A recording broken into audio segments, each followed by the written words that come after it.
Tantor Audio, a division of Recorded Books, presents A Liaden Universe Constellation, Volume 4, by Sharon Lee and Steve Miller, narrated by Kevin T. Collins. Forward. As predicted, Liaden Universe Constellation Number 4. In the general run of readers, there's an expectation that SF writers are all about prediction. In that case, we're doing it right. Back in June of 2014, we made a prediction about the future, and truth told, we were pretty sure it would happen. We, that is Sharon Lee and Steve Miller, authors of the Liaden Universe, predicted that eventually you or someone very much like you would be holding this book in hand. Right. We predicted the advent of Liaden Universe Constellation Number 4, and here you are, listener in the forest, proof that our prediction was accurate. Understand that we had good cause to predict this book. People were reading our novels, of which there were already more in train, and our publisher, Baen, had been coming to us, still comes to us in fact, with a request that we turn in a shorter work in support of each new novel.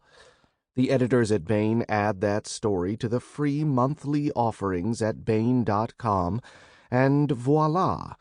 Over time there builds up a backlog of Liaden stories that may not have been seen by you, our constant reader, on account of them only being featured in electronic format. The in support of story at one per novel would take a long time to accumulate into a 100,000-word-plus collection, and clearly we wrote the foreword to the third Liaden Universe Constellation just 4 years ago. We've been lucky in our work, since our Baen editors have also asked us to write stories for several anthologies. We're also lucky in our work because other anthologists have requested stories from us, some specifically asking for Liaden material. Since we have far more Liaden story ideas than we've outlined, much less written, each opportunity to aim at a specific deadline with a specific story concept helps us cross a "you know what would make an interesting story" off the list we've been accumulating for decades. There, you see, is the area we have trouble predicting. Which story idea will be asked for strongly enough or often enough that we have to start work on it? Which will fit an anthology theme perfectly? Balance of Trade, the short story, became Balance of Trade, the novel, after a cascade of requests, and several stories in other Constellation volumes grew out of a simple but oft-asked question such as, "What happened to the taxi driver?" from Cheever McFarlane's first stop under Corval's roof. Thanks for listening to the stories here, and thanks for helping editors and other listeners ask for more of our work.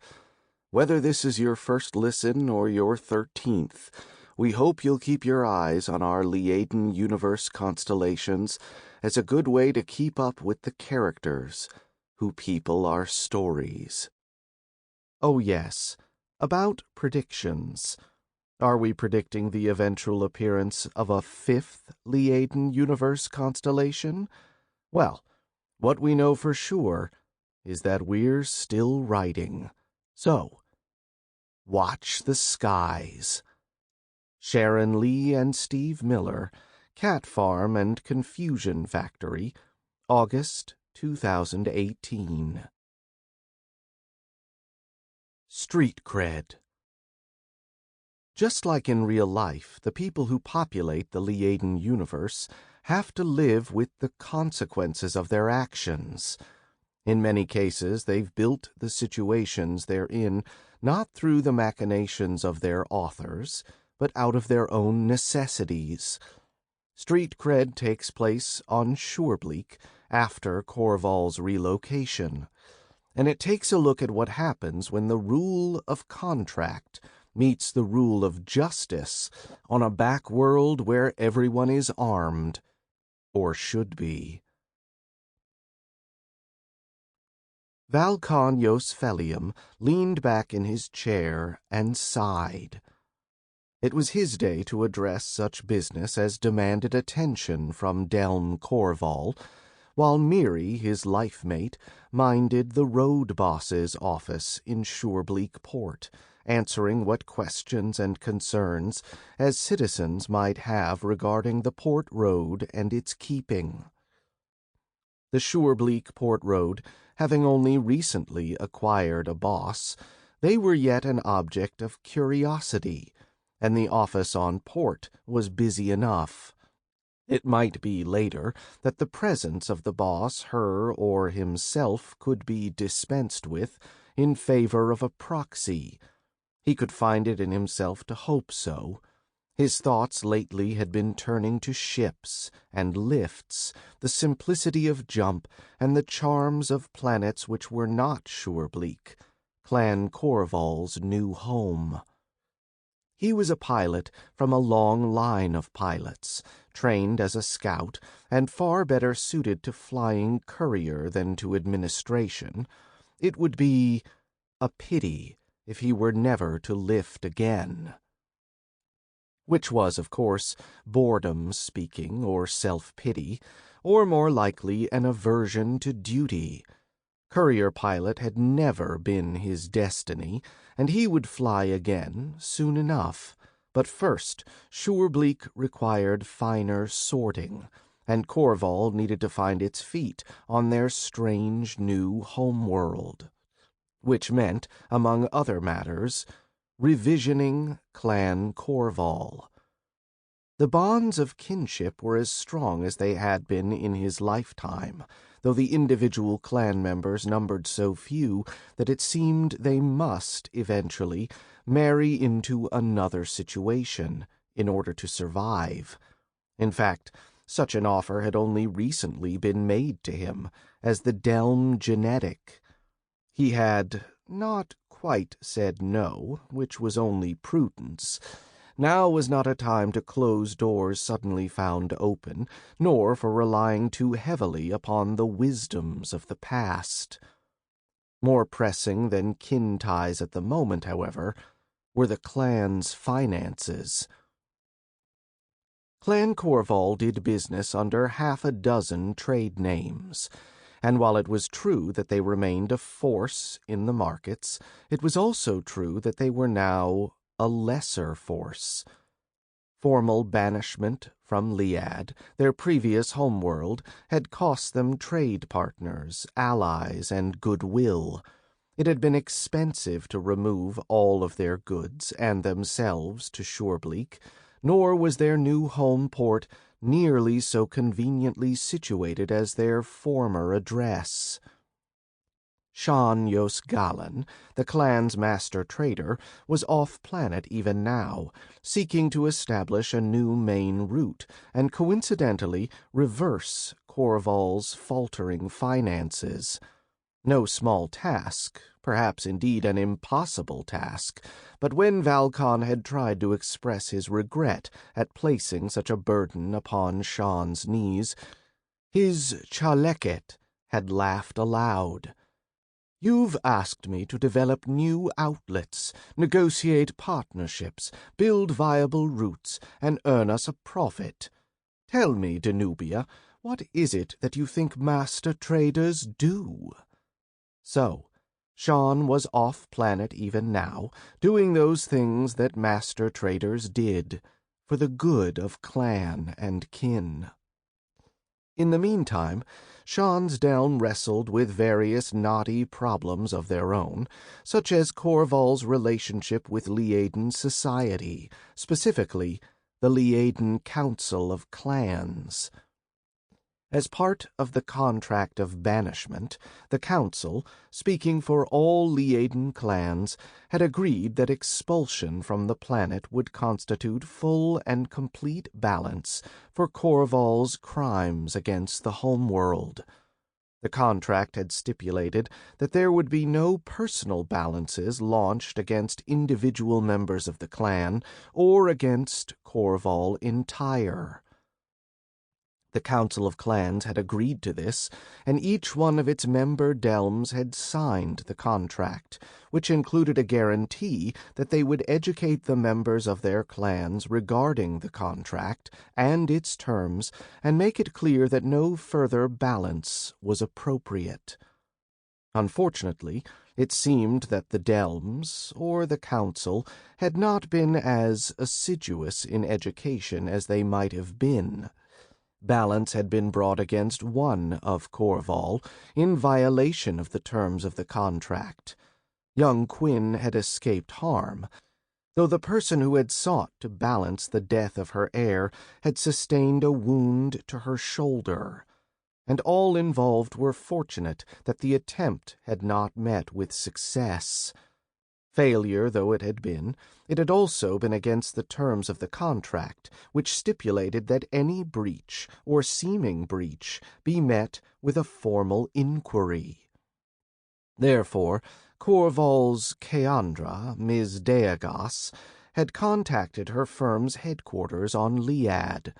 The formal inquiry had been drafted by the senior partners there and reviewed by the Accountants Guild's Protocol Committee.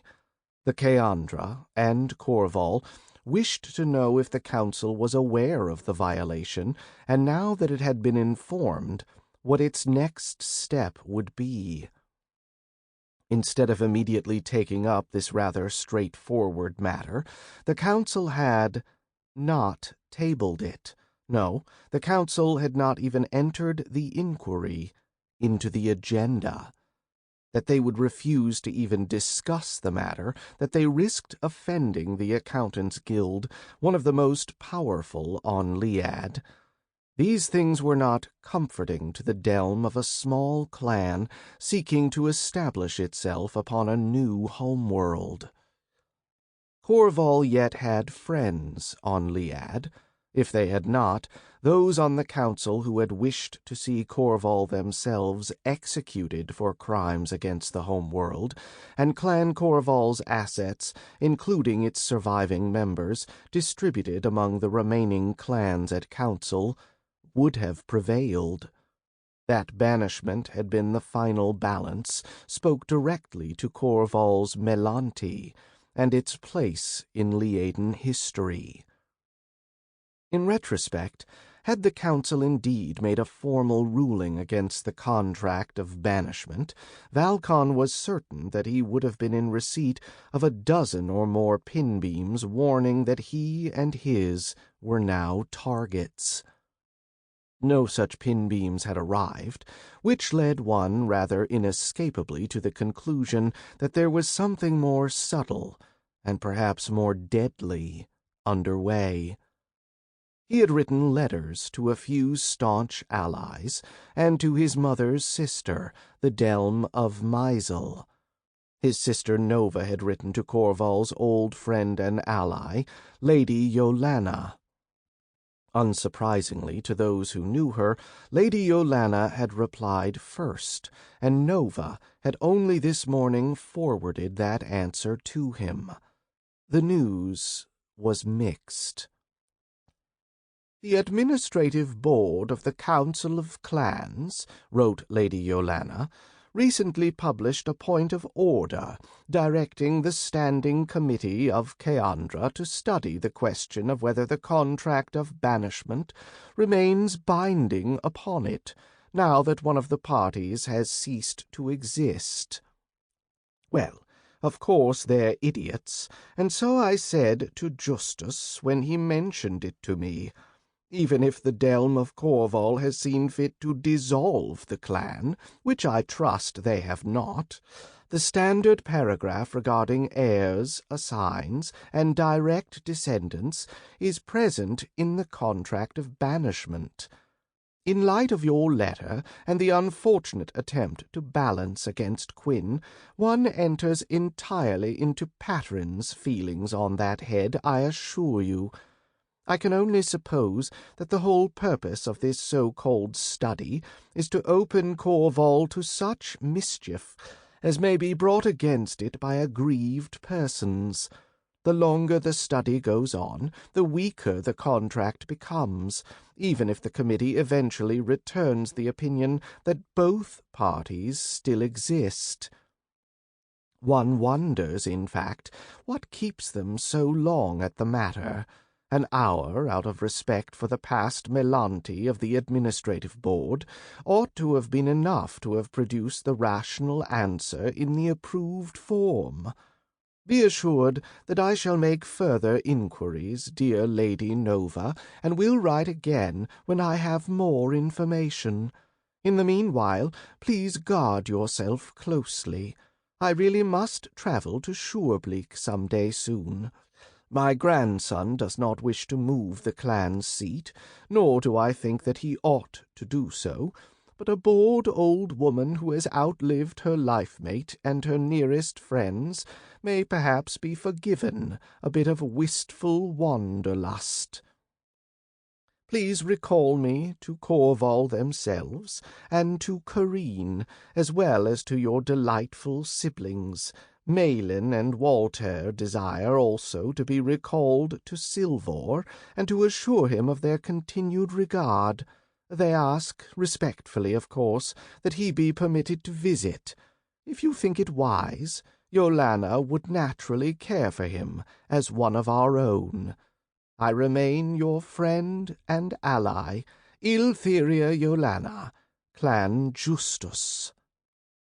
Valcon reached for the cup sitting by the screen, found it empty, and sighed. Had Corval still been seated upon Liad? But, of course, matters would have fallen out very differently after the strike which had neutralized the Department of Interior's headquarters under Liad's capital city, if Corval had remained unbanished. In fact, they were exiles. Clan Corval had been written out of the Book of Clans, kept by the Council. However, contrary to what seemed to be a growing belief in larger Liaden society, and in direct opposition to what was set forth in the Code of Proper Conduct, being written out of the Book of Clans did not constitute the dissolution of a clan. The book was an administrative tool used by the Council to track its membership. The formalized kin group which was recognized as a clan could only be dissolved by the action of the Delm, which he and Miri, as Lady Yolana had correctly supposed, had not taken. Clan Corval existed. It stood by its charter. It sheltered and protected its members, supplied itself, negotiated new contracts, and honored its existing agreements. Thus, the Keandra's most basic definition of a viable clan was satisfied. The business entity known as Clan Corval likewise kept its contracts, paid its bills, invoiced its clients, nurtured its partnerships, and supported its allies. Such was the complexity of trade, that it would require far more than the word of a mere Delm to dissolve that web. It would require a team of Keandra specialists a dozen years and more, so he very much feared, to shut down the business of Corval.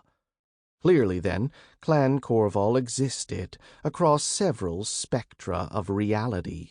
To suggest otherwise was, as Lady Yolana had so eloquently proposed, idiotic.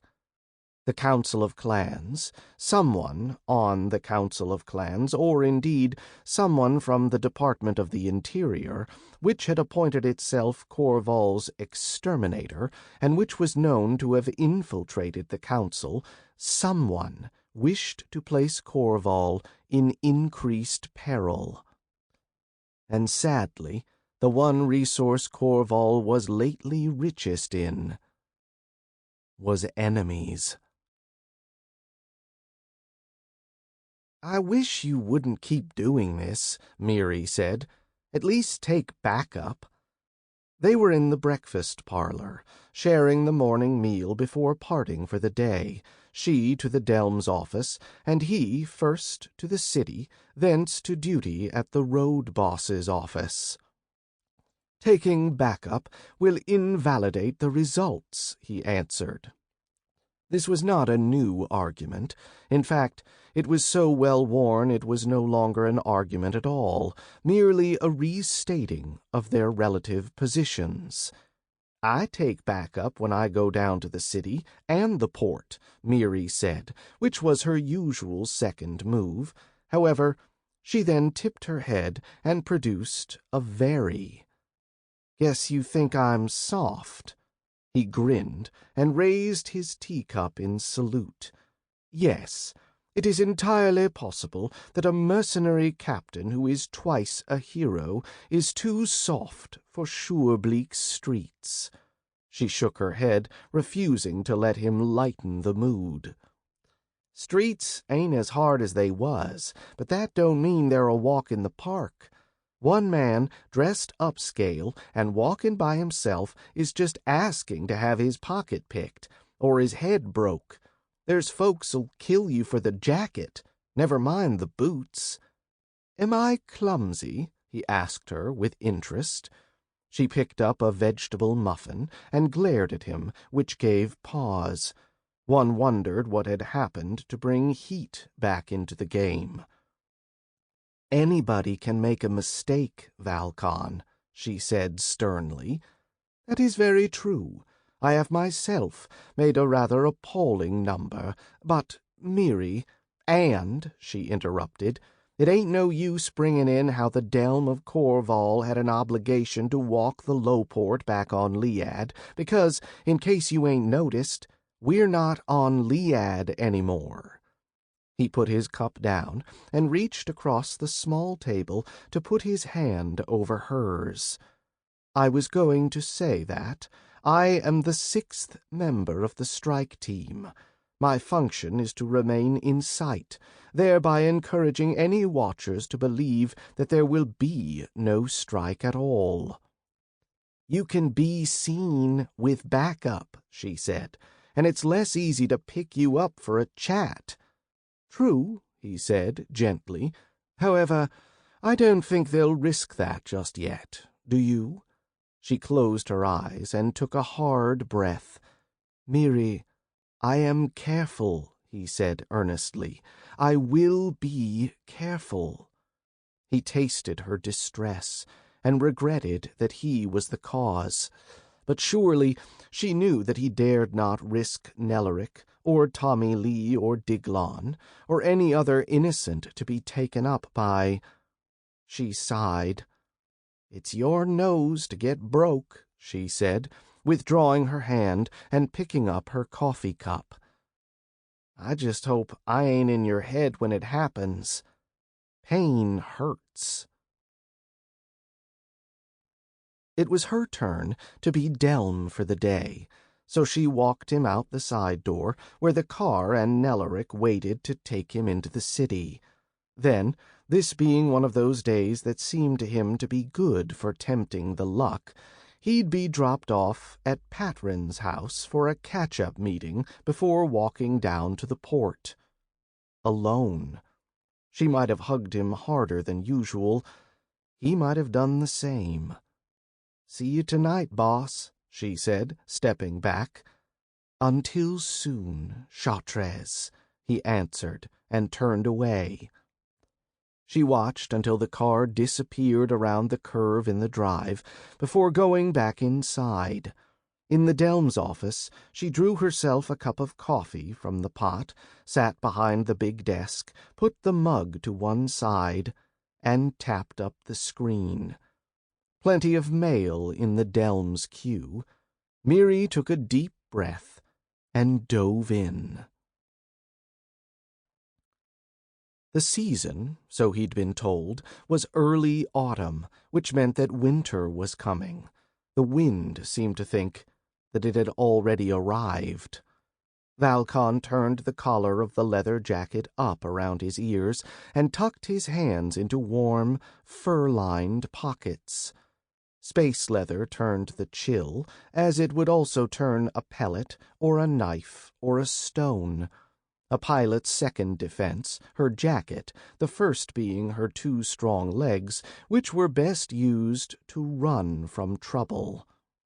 That, at least, was what young pilots were taught at the knees of their elders.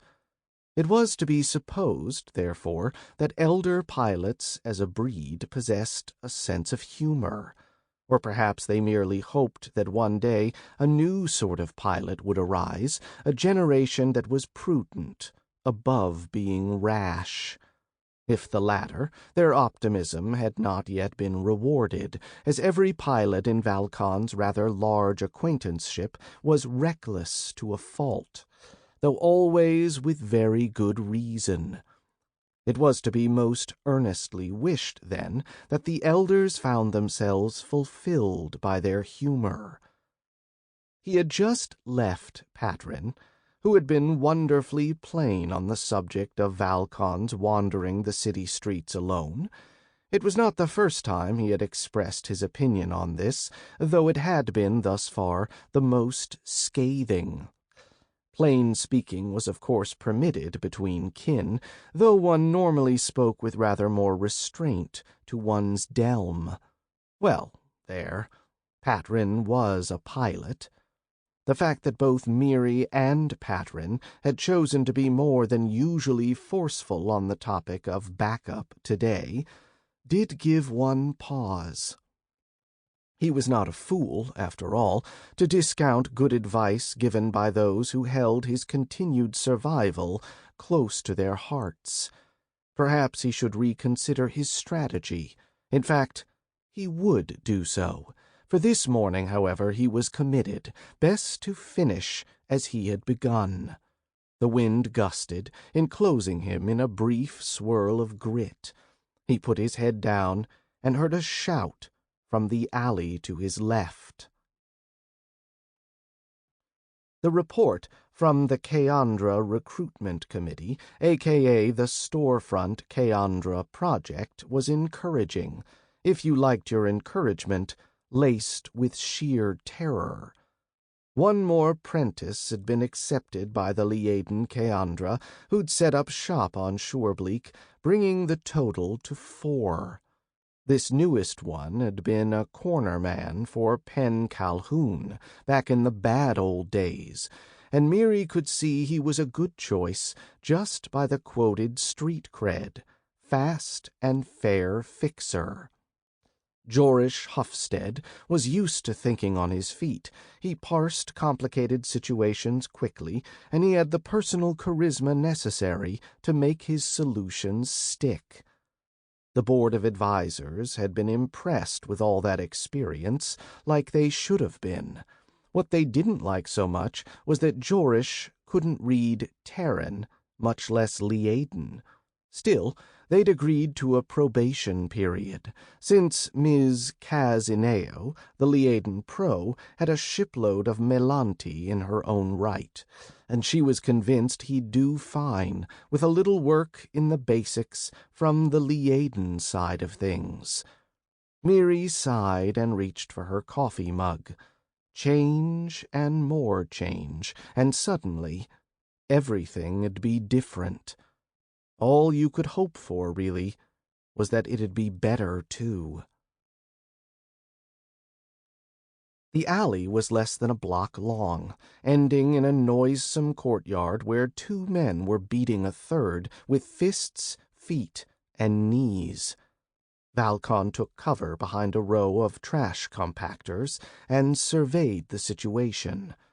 The third man had managed to stay out of the hands of his attackers and seemed no stranger to fisticuffs. His problem lay in the fact that his 2 attackers were at least as skilled as he, and they had him boxed against the wall. Unless there was a diversion or a rescue, it was only a matter of time before he would fall and very likely be killed. A diversion, thought Valcon, could easily be arranged. He threw the compactor lid in a low, flat trajectory that struck the leg of the attacker on the right, knocking him sideways, off balance, arm. Sample complete. Ready to continue?